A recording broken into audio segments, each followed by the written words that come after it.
right now, that that we see often, but for whatever reason now we're talking about it a little more and getting a little clearer on different things, is when there is a narcissistic male and an avoidant female. Now, I'm talking about it this way because ultimately we want everyone to be safe. I'm not saying males are more crazy, although I understand why people pick a bear. I just think narcissism actually, when it's the clinical one, narcissistic personality disorder, it's going to show up whether in male or female, and it can be dangerous.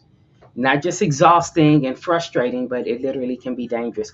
But if there is a case where there's like one, like a male narcissist who's like craving the supply and validation, almost like a toddler, no shade, as the young people say, no cap. But it's because he just wants what he wants, what he wants. And so it's like a toddler with no bedtime. Go to bed. No, I'm not going. They just, it kind of has to be their way. And then you have the avoidant, like a female avoidant. Her thing is going to be like, hey, don't get too close. I bruise easily, right? And even though she may not verbally say that to the male, that's what's going on inside. And so I don't think that if you are a narcissist, if you have narcissistic tendencies, that you are full on narcissist. I just think you have the tendencies, and I believe anybody who's willing to become aware, work on themselves, grow, that's something you can surpass. However, there is a clinical personality disorder, and in that case, it's going to be very rare that you can feel that need, that endless need for supply. So let's break down what the psychological cocktail looks like in real life, and we'll talk about like 2 to 3 examples. One of them, of course, everybody knows is the love bomb. And so you have the narcissist who's love bombing, but you also have the avoidant that's like an ice wall. For something, he would be like, man, you know what? You're the only one that's ever made me feel this way. Nobody has loved me like you love me. I've never had anything quite like this. And it's amazing. It's like, let's spend more time together. Just you and I, just you and I, just you and I. And for her, the avoidant, she may be like, okay, well, I kind of have some errands to run, because she's not really in a rush to get that close that fast. It's hard to gain an avoidant's trust. So maybe we can talk later. How do we get out of this? How do we like divert? Probably even her systems inside are like, abort, abort. But, this is what it looks like. So what's actually happening there is the narcissist is actually flooding this person, like love bombing. Like, I mean, it's a target and it's a steady stream, just love bomb, love bomb, love bomb, very intense affection. But it's to hook her. And even if he's unaware, if not just to hook her, but also to pressure her. Because remember, narcissists, as much as they are dominant, kind of bullyish and like my way or highway, ultimately they're insecure and they need the supply. I think often when we are victims, and I have been a victim of a narcissist, some people may say I was even a narcissist to them because I was very self-absorbed and selfish. But I don't think narcissists realize they're afraid of certain things and insecure, but it's almost like they're addicted to the supply. And unless it's some type of physical domination where it's a malignant narcissist, domestic violence has kicked in, I don't think they realize that they're at the mercy too of the supply.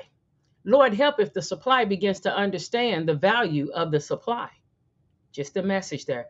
And again, guys, I'm just talking to you. There's no need for us to go and tell a narcissist, I understand what power I have now. No, that's not what I'm saying, because, I'm sure somewhere, sometime today, somebody will feel harm and hurt and damage at the hands of a narcissist. But anyway, at the beginning, the love bomb meets the ice wall. The narcissist is straight love bombing you. Nobody quite like you. Nobody. And the avoidant is trying to get a little time out. They need to process. They need to think. But the narcissist is going to want the answer right there. No, you're under my control, almost under my thumb. Again, and they may not even be aware of it. But what's going to happen is the avoidant feels smothered, like suffocated, like you're choking. I always say you're choking me. If you're forcing me to eat something that I'm not ready to eat, you're going to choke whoever it is you're forcing to eat that. And so that avoidant is going to withdraw. They're going to get a little pensive. They're going to start deflecting, which then the narcissist is going to feel like it's rejection, right? So now he double mad. He either going to turn up the volume and try to pressure and intense, or he going to get sulky. And so that's not what you want. So when you have an avoidant and a narcissist, just know that one's going to love bomb and one's going to be trying to, hey, avoid so that they can have some space. That is what has worked for them. That's how they actually process things, because they need to feel safe and they need patience. And the narcissist really doesn't want patience. He wants to move arbitrarily and control all the pieces of the board. Now, I'm not saying a narcissist are better or worse than a avoidant.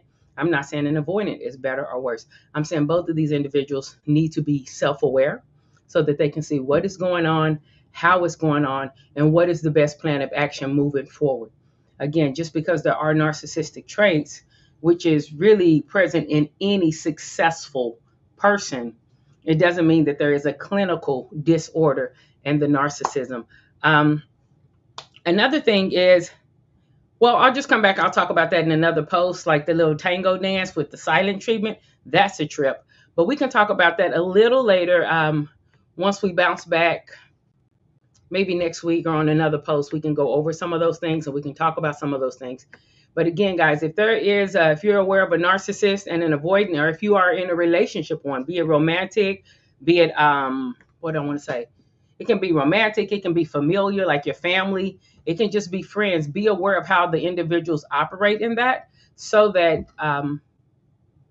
yeah, you can just be aware. Awareness drives behavior. It's in the book Hold Your Form. It's in the trainings Think on Purpose. It's in the reset. If y'all want to join us for the reset on August 1st, come and join us on that. But awareness drives behavior. So often we spend time defending, denying, or trying to suppress that we cannot grow. And so in order to grow, you have to be aware. Awareness drives behavior. Don't be afraid of your responses, which were more than likely to trauma experienced over the course of your life, or whatever your experiences have been. Don't be so afraid of looking at those things and being aware of those things and being willing to look in the mirror and get help. I am so excited that that therapy crossed my path, because woo woo woo woo woo woo. I believe that saved me from a life of like misery. Of course, Jesus did first, but that was very helpful in doing it. So yeah, those are some things right there about a narcissist and an avoidant, and how those things show up. Okay, so if you have narcissistic tendencies and you are wanting to be able to connect with somebody, it will be more difficult for you. But be aware that they're not rejecting you per se. They are actually just trying to have time to process. And if you are the person who is wanting to process, don't run. Don't run. Be able to communicate, make your needs clear, and don't run. Because if it's not a clinical narcissist, then maybe they just don't know how to approach you and they're afraid to lose you. So don't run, because it may be something good, but be aware of everything and check out the patterns, because it also may be something bad.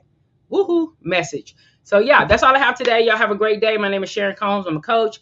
Feel free to connect with me on LinkedIn, Sharon with a Y. Also, feel free to visit pushapp.sharoncombs.com. I will be posting more on this as things go on over as we get into the third quarter and getting into what they call cuffing season, because I want you to be aware of your behaviors and some of the patterns of individuals that may cross your path if they're looking for somebody a little warm to hug in the winter. Be safe. God bless. I'll talk to you all soon.